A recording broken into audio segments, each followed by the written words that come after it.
కుంభమేళాలో పుణ్యస్థానం ఆచరించిన పవన్ కళ్యాణ్ మాజీ భార్య మరో విశ్వం అంటూ పోస్ట్. పవన్ కళ్యాణ్ మాజీ భార్య రేణు దేశాయ్ గురించి ప్రత్యేకంగా చెప్పాల్సిన పని లేదు. జానీ, బద్రీ వంటి సినిమాల్లో పవన్ కళ్యాణ్ సరసన నటించి అతన్ని ప్రేమించి పెళ్లి చేసుకుంది. కానీ కొన్ని కారణాల రీత్యా విడాకులు తీసుకొని వేరుగా ఉంటున్నారు.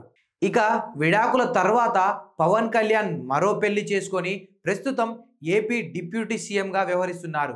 ఇక రేణు దేశాయ్ మాత్రం మరో పెళ్లి చేసుకోకుండా తమ పిల్లల ఆద్య, అకీరానందన్ బాధ్యతలను చూసుకుంటుంది.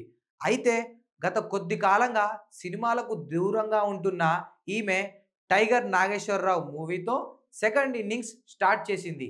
మళ్ళీ సినిమాలకు బ్రేక్ ఇచ్చింది. ప్రస్తుతం యాడ్స్, షూట్లలో పాల్గొంటుంది. అలాగే నిత్యం సోషల్ మీడియాలో యాక్టివ్గా ఉంటూ పేద పిల్లలకు, జంతువులకు సహాయం చేస్తుంది. తనకు తోచినంత సహాయం చేయడంతో పాటుగా తన ఫ్యాన్స్కు కూడా భారీగా విరాళాలు అడుగుతూ గుడ్ హార్ట్ అనిపించుకుంటుంది. అలాగే సోషల్ మీడియాలో పలు పోస్టులు పెడుతూ వార్తల్లో నిలుస్తూ ఉంటుంది. రీసెంట్గా తన కూతురు ఆద్య పేరు మీద ఓ యానిమల్ ఫౌండేషన్ స్టార్ట్ చేసి మూగ జీవాలకు సహాయం చేస్తున్నది. ఈ క్రమంలో ఈ భామ ఓ పోస్ట్ నెట్టింట వైరల్ అవుతుంది. తాజాగా రేణు దేశాయ్ తన ఇన్స్టాగ్రామ్ వేదికగా ఒక ఫోటో పెట్టింది. అందులో ఉత్తరప్రదేశ్లోని ప్రయాగ్రాజ్ కుంభమేళాలో పుణ్యస్నానం ఆచరించిన ఫోటోలతో పాటు అక్కడి పిక్స్ను షేర్ చేస్తూ ఇది మరొక యూనివర్స్ అంటూ క్యాప్షన్ జోడించింది.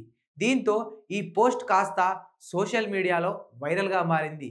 ఇక దీన్ని చూసిన నెటిజన్లు రకరకాలుగా స్పందిస్తున్నారు.